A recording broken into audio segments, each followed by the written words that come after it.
The night Harlow Voss spilled coffee on the most dangerous man in the city, she had no idea she was saving his nephew's life. But we're getting ahead of ourselves. Let's start where it actually began, in a hospital waiting room at 11:43 on a Wednesday night, where a little boy named Felix couldn't breathe, and a waitress who had no business being there made the only decision that mattered. If you're new to Sadie's Romance Library, welcome. Hit that subscribe button so you never miss a story. And if you already know how we do things here, settle in. This one's gonna make your blood boil before it makes your heart melt. The Meridian Grill was the kind of restaurant where the bread cost $12, and the lighting was specifically designed to make everyone look like they were in a movie. White tablecloths, hushed voices, the soft clink of crystal that said, without words, you belong here or you don't. Harlow Voss belonged there the way a paper cup belongs at a black tie gala. She knew it. The other servers knew it. And her boyfriend, Garrett Finch, made absolutely certain she never forgot it. Garrett had been a financial analyst at Redmont Capital for 4 years. In those 4 years, he had developed the particular brand of arrogance that comes not from being the most successful man in a room, but from being slightly above average and mistaking it for greatness. He wore his suits the way other men wore armor. He spoke in a tone that implied whatever you just said was mildly disappointing. And tonight he had come in for dinner with 2 of his colleagues, and he had seated himself in Harlow's section without telling her, because he thought it was funny. Harlow did not think it was funny. She had been on her feet for 6 hours. Her left ankle, the one she'd twisted 2 weeks ago, was singing a dull, persistent song of protest. She had one table that had been nursing a single bottle of wine for 90 minutes, and another that needed the check, and a third where a child had knocked an entire glass of water onto the floor. She was managing. She was doing what she always did, moving fast, smiling, keeping it together. And then she turned around and saw Garrett at table 7, leaning back in his chair with his arms crossed, watching her with that smile, the one that meant he found this amusing. "Didn't realize you were coming in tonight," she said quietly, pulling out her notepad. "Surprise," he said. And then, louder, loud enough for his 2 colleagues to hear, "We'd like to start with the oysters. Can you remember that, or should I write it down for you?" The table went quiet for a half-second. One of his colleagues, a younger man whose name Harlow didn't know, glanced down at his menu. The other, a woman in a blazer, didn't look up at all. Harlow wrote it down. She smiled. Oysters, absolutely. She walked away before her face could do anything she'd regret. The kitchen was hot and loud, and smelled like garlic and rendered fat, and Harlow stood at the service counter for exactly 10 seconds with her eyes closed, doing the breathing thing her mother had taught her when she was 8 years old. In for 4. Hold for 4. Out for 4. He's having a bad week at work, she told herself. He doesn't mean it. She had been telling herself that for 11 months. She went back out. The Meridian Grill was at 60% capacity that night, which for a Wednesday was good. Most of the tables were the usual mix: business dinners, anniversary couples, a few people eating alone with books propped against their water glasses. Harlow liked those ones best. They never needed anything beyond the food and a refill, and to be left in peace. Table 9 was different.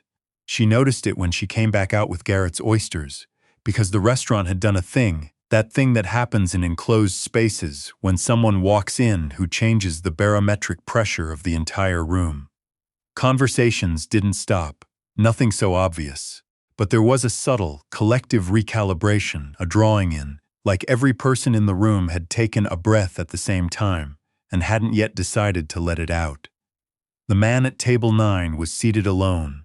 He was somewhere in his early 40s, dark-haired, and dressed in a charcoal suit that looked like it had been made specifically for him, because it had. He was reading the menu the way people read legal documents, not to absorb information but to assess. His hands were still on the table. He had ordered water. He had not looked up when he came in, and he did not look up now. But somehow the room felt his presence, the way you feel a change in weather before the clouds arrive. His name was Cade Renner, and in a city where power wore many faces, Cade Renner's face was the one that other powerful men were careful never to displease. He was not officially anything. That was the thing about men like him. There were no business cards with titles, no press releases, no entry in the Forbes list, because the kind of wealth Cade Renner had moved through the world did not go on record. What he was, in practice, was the reason certain city council decisions went a particular way, the reason certain charges against certain people were quietly dropped, and the reason, most relevantly for our story, the reason the man at table 14 lowered his voice the moment he spotted Cade Renner across the room. That man at table 14 was named Burke Callister. Burke was a mid-level developer who owed Cade Renner a significant sum of money and had recently started developing the creative accounting skills that suggested he intended not to pay it back. Burke's companion, a nervous-looking man in a blue shirt, had gone pale the moment he followed Burke's gaze and understood where they were having dinner. Cade Renner did not look at either of them. He looked at the menu. He decided he wanted the branzino.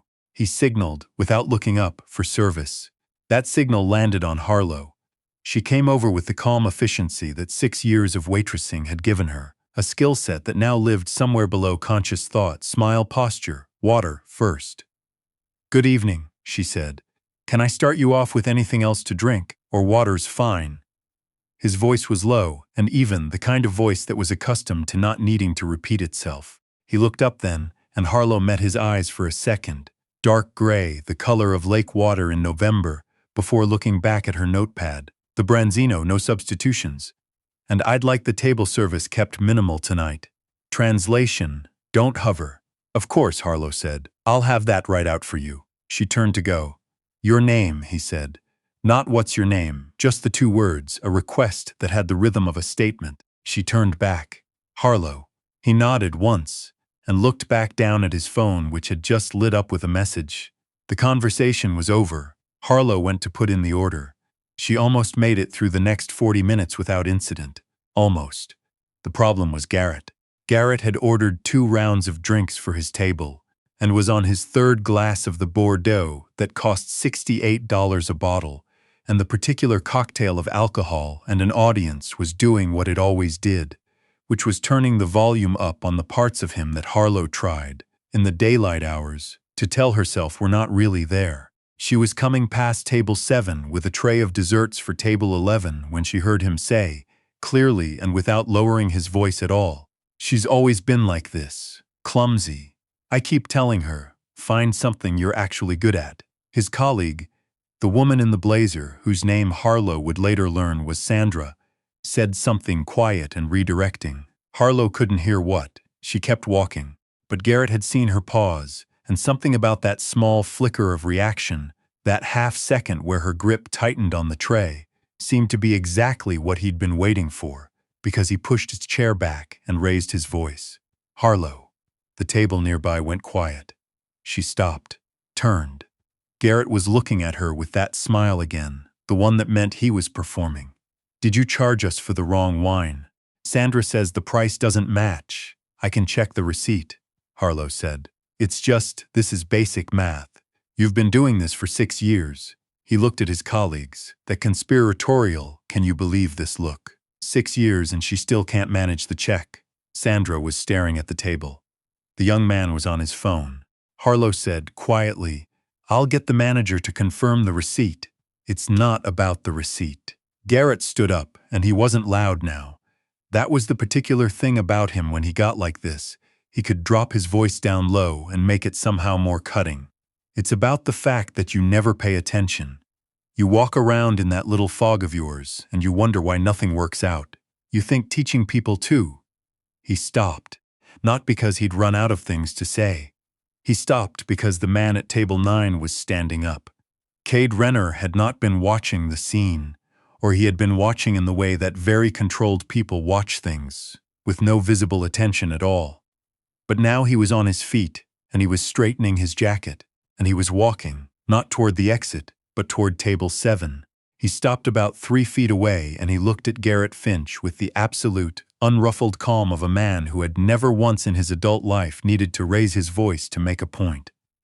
The room had gone very, very still. "I'm sorry to interrupt," Cade Renner said.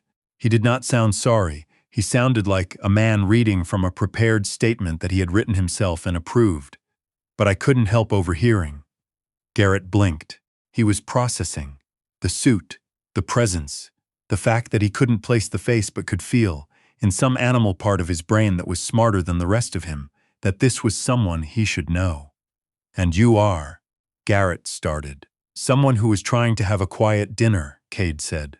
"Which is becoming difficult." He let that sit for exactly the right number of seconds. "You should know that the woman you're speaking to handled my table tonight with more professionalism than I've seen in most boardrooms." Another pause. "So I'd suggest adjusting your tone." Garrett opened his mouth. "I'd suggest it strongly," Cade said. Garrett's mouth closed. There was a sound, not quite a sound, more of a collective exhale, from the tables around them. Burke Callister at table 14 had gone the color of old chalk. He was staring at his plate. Garrett sat down. He didn't say anything. He sat down and he looked at the table, and the performance was over. Cade Renner glanced at Harlow, a quick, assessing look that took in her expression and apparently concluded she was not in immediate danger of collapse, and then he walked back to his table, sat down and picked up his phone, as if nothing had happened. Harlow stood there for 3 seconds, maybe 4. Then she went to get the dessert tray, which she had somehow managed not to drop. And here's the thing about moments like that, the ones where someone steps in and does the thing you've been wishing, in some quiet corner of yourself, that someone would do for a very long time. They don't feel triumphant right away. They feel like standing at the edge of something. Like the moment before a wave, when the water pulls back and goes very quiet. She would understand later what that stillness was. It was her life, getting ready to change. The dinner service ended. The kitchen closed. Garrett and his colleagues left without speaking to Harlow again, which she was deeply, specifically grateful for. She cleared the remaining tables. She tallied her tips. She said goodnight to Marco at the host stand and put on her coat in the break room and walked out into the November air, which was cold enough to make her eyes water. She was 4 blocks from the restaurant, cutting through the parking structure on Clement Street because it was faster, when she heard the sound. Small. Wet. Repeated. It took her a moment to locate it. A child's cough, that particular tight, wheezing quality that meant something was wrong. She followed it to a black SUV parked against the far wall, and there, half sitting against the rear tire with his knees drawn up and his face the wrong color, was a boy who couldn't have been more than 8 years old. Harlow had her phone out before she was fully kneeling beside him. "Hey."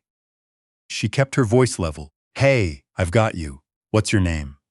The boy looked at her with eyes that were frightened and exhausted and somehow still holding it together, the way that very small children sometimes do in emergencies. Running on pure stubbornness, he got out. "Theo." "Okay, Theo, I'm Harlow. Are you having trouble breathing?" He nodded. His chest was working hard. Too hard.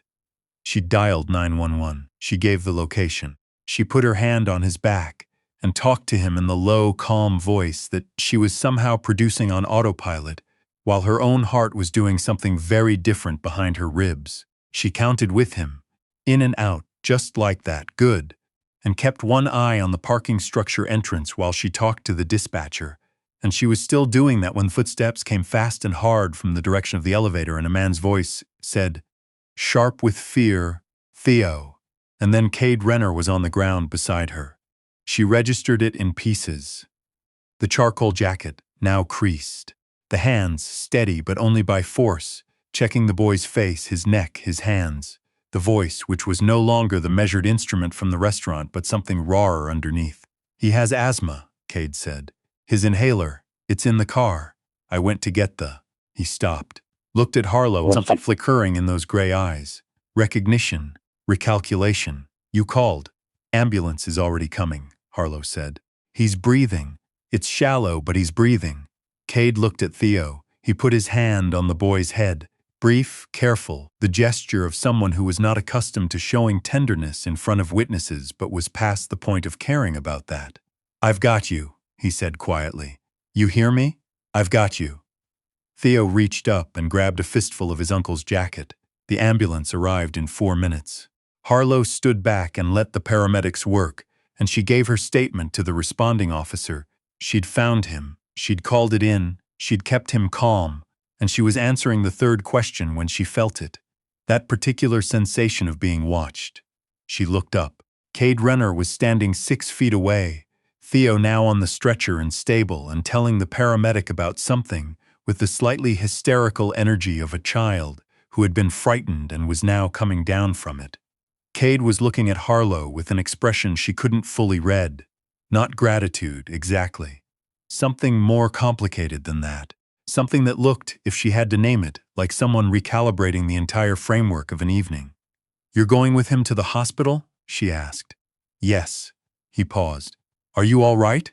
It was, she realized the first time tonight, that anyone had asked her that. "I'm fine," she said.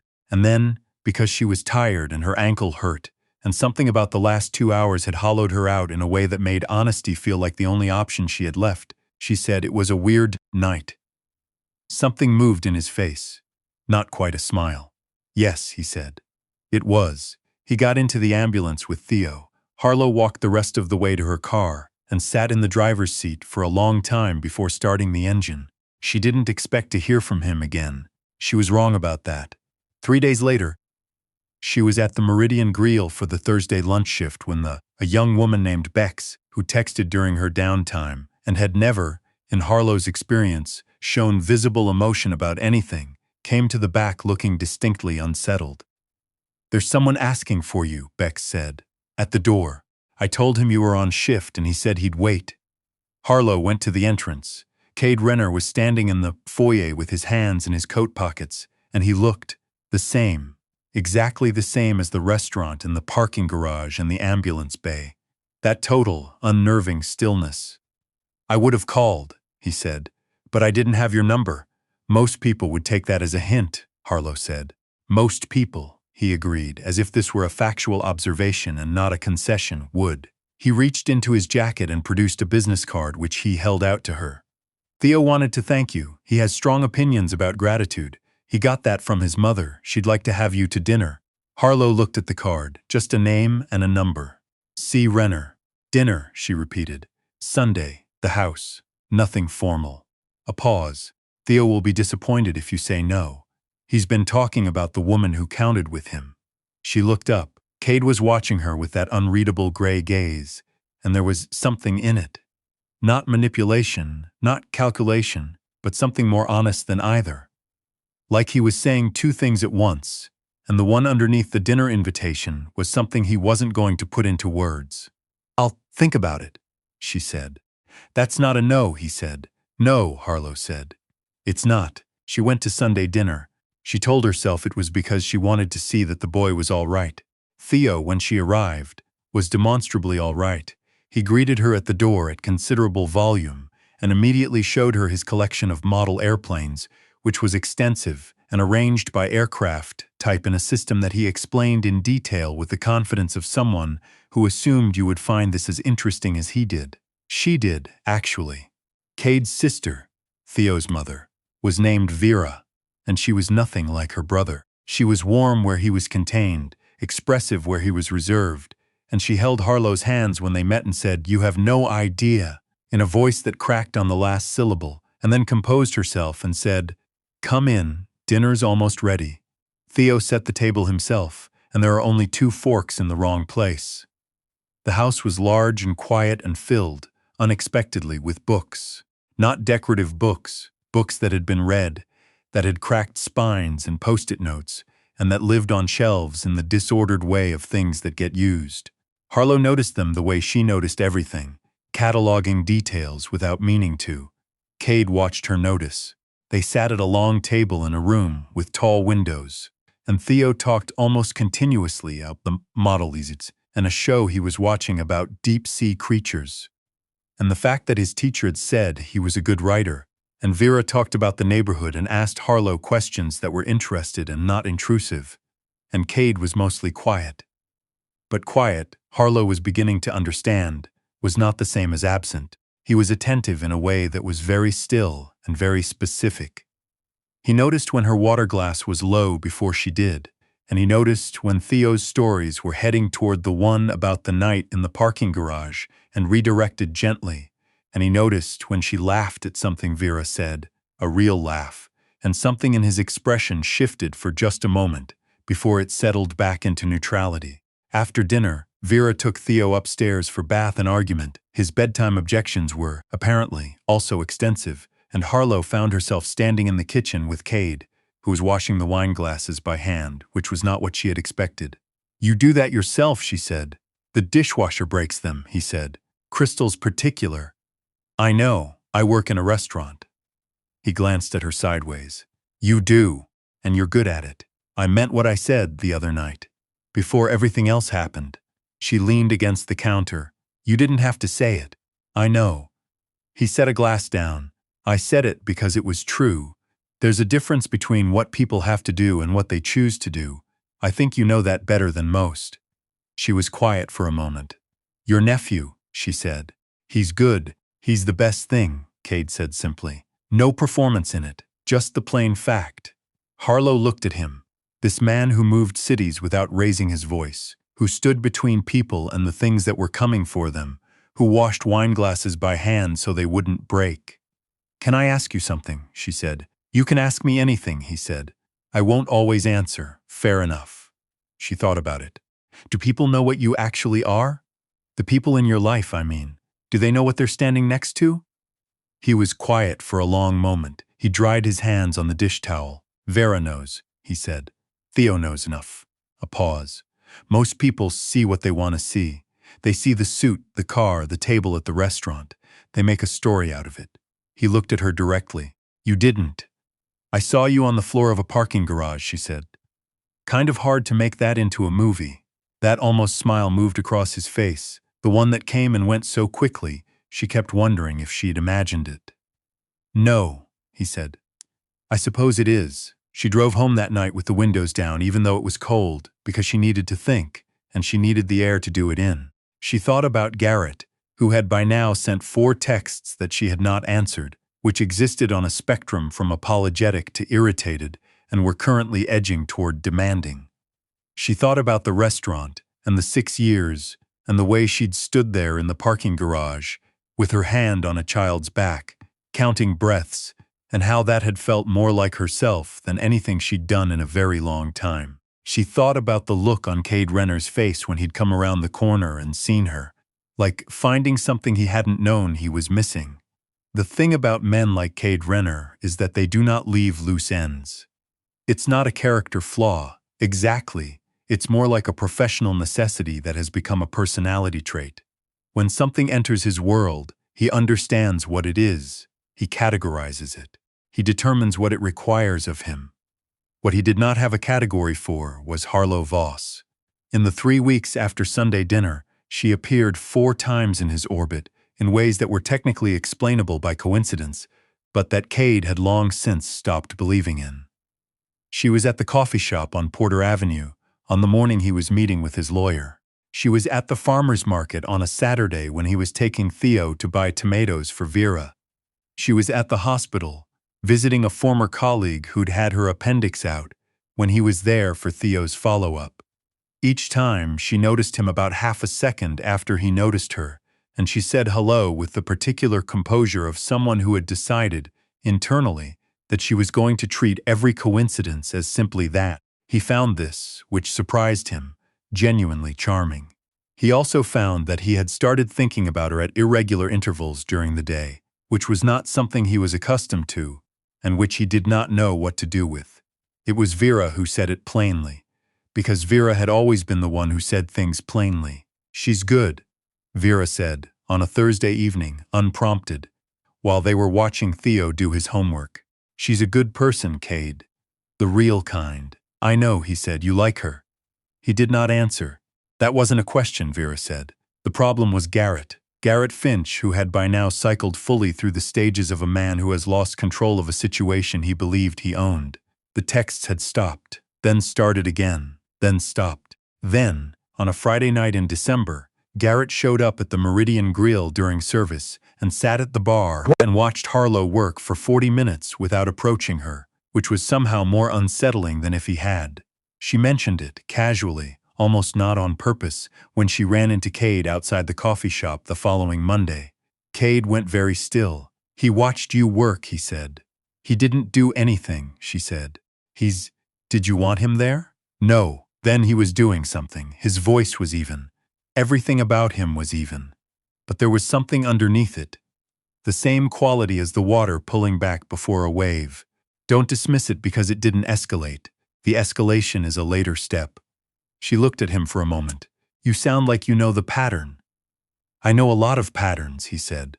He said it without weight, without drama. It was simply true. And then he said, in a different register, something quieter, you deserve to be somewhere you feel safe. She didn't say anything right away. She thought about the parking garage, the kitchen, the way he washed the wine glasses. I know, she said finally. The confrontation, when it came, happened the way these things always happen. Not dramatically, not with warning, but on a Tuesday when nobody expected it. Garrett had apparently spent the intervening week talking himself into a position. That was the thing about men like Garrett. When they lost the narrative, they went looking for someone to blame. And they needed to do it out loud, in front of witnesses. Because the audience was always part of it.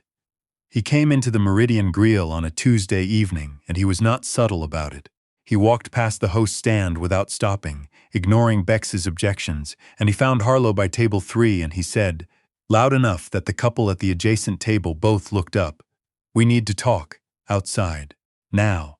Harlow's heart did its thing, the spike, the flood of adrenaline that her body had learned to produce in response to that particular tone, a tone she'd been hearing for 11 months and had been trying to tell herself wasn't what it was. "I'm working," she said. "I don't care if you're working." He stepped closer.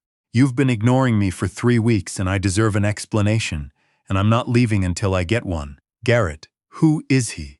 The question came out sharp, ragged at the edges. "Because you're different. You're different, and I know what that means." "Who is? That's enough." The voice came from behind Garrett. Garrett turned. Cade Renner was there. He had apparently been in the restaurant, at the bar, based on trajectory, and he had apparently been watching, and he was now standing 3 feet away with his hands in his jacket pockets and that absolute, weatherless calm. Garrett's face did several things in rapid succession: surprise, confusion, a flush of something that wanted to be bravado. And then, underneath all of that, unmistakably, fear. The particular fear of a man who is beginning to understand the dimensions of a mistake he's already made. "You," Garrett said. "Me," Cade agreed. "You have no business." "I have considerable business," Cade said pleasantly. "I have business with 3 city aldermen, a sitting judge, and the managing partner of Redmont Capital, who I had dinner with last Thursday." He let that land. "And what I'm told is that your performance reviews have been," what was the word? "Inconsistent. For the past 2 quarters. A pause. "I imagine an incident in a public restaurant wouldn't help those numbers." The color drained from Garrett's face. The room was very quiet. Cade looked at him for a moment longer, the way you look at something you've assessed and found not particularly interesting, and then he looked at Harlow. "Are you all right?" he asked. The same question as the parking garage, said in the same way. "Yes," she said. Her voice was steady. She was surprised to find that it was. Cade looked back at Garrett. "I think you were leaving," he said. It wasn't a question. It wasn't really a suggestion. Garrett left. He walked past the host stand and out the door, and he did not look back. And Harlow stood in the middle of the dining room and let out a breath that felt like it had been sitting in her chest for 11 months. The couple at the adjacent table picked up their menus again. The hum of the restaurant reassembled itself around her, all those separate conversations and clinked glasses and lowered lights, as if the last 4 minutes had simply been folded back into the ordinary fabric of the evening. Harlow set down the tray she'd been holding. She turned to Cade. "You were already here," she said. "I eat dinner," he said. "You knew he might come." He didn't answer that. But he did not answer it either, and with Cade Renner, she was learning. That distinction meant something. She looked at him. Really looked at him. The way she hadn't let herself yet, fully, straight on. And she thought about all the things she knew now that she hadn't known 6 weeks ago. The boy in the parking garage, the wine glasses, the books with the cracked spines, the way he said you deserve to be somewhere you feel safe like it was a statement of fact and also a promise, and how she'd turned that sentence over in her mind approximately 40 times since he'd said it. "Cade," she said. "Yes. Thank you. You don't owe me. I'm not paying a debt," she said. "I'm saying thank you." There's a difference between what people have to do and what they choose to do. She said it the way he'd said it to her, 3 weeks ago in his kitchen. She watched him recognize it. Something changed in his face. Not slow, not subtle. Something that had been held in place for a long time, carefully, by a man who held everything carefully. It moved, shifted, let go. Harlow, he said, and her name in his voice was a different thing entirely from the way anyone else had ever said it. And she thought, there it is, there's the wave. She didn't step back.